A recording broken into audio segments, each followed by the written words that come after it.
My company, my formula that I teach people is growth equals innovation plus excellence, right? And what I tell people is, if you want growth, you need to stop focusing on growth and you need to start focusing on these two factors, innovation and excellence.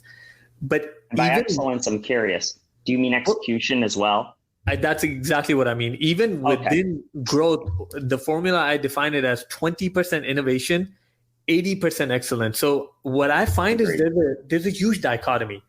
Companies are either really great at working on their business, innovation, coming up with ideas and new things to do, or they're the complete opposite. They're great at working in their business, just executing day in and day out, looking for issues and solving issues. The best companies are the ones that have found a healthy mix to say, we're going to work on our business. We're going to come up with 15 ideas, break it down, find the 5.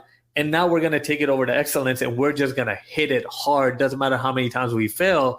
We're going to refine the process until we find the gold mine and make it work. And I think iteration. Absolutely. Yeah, that's what Amazon, Apple, all of these companies have done.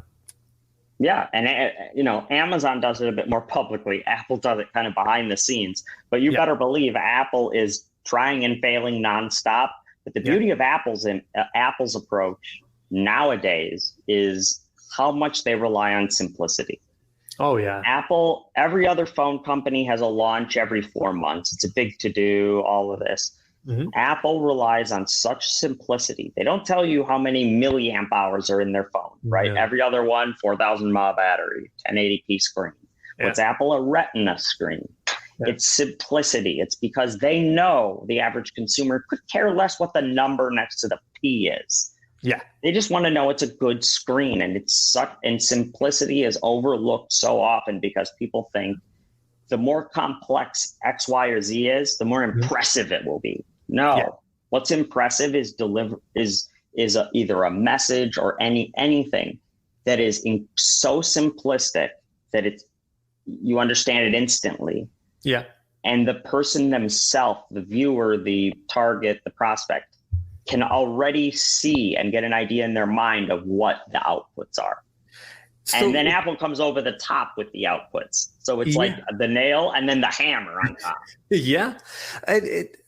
What I find so jarring in this whole example that you're giving us, Apple's been doing this for decades, right? When Apple first released their iPod, they didn't come out and said that this has 10 gigs or 20 gigs. They told you it can hold 1,000 songs. 1,000 songs in your pocket. In your pocket. Yes. Exactly. What does that make you do? Think about it. It puts it in your brain. You're like, well, holy crap, really in my pocket?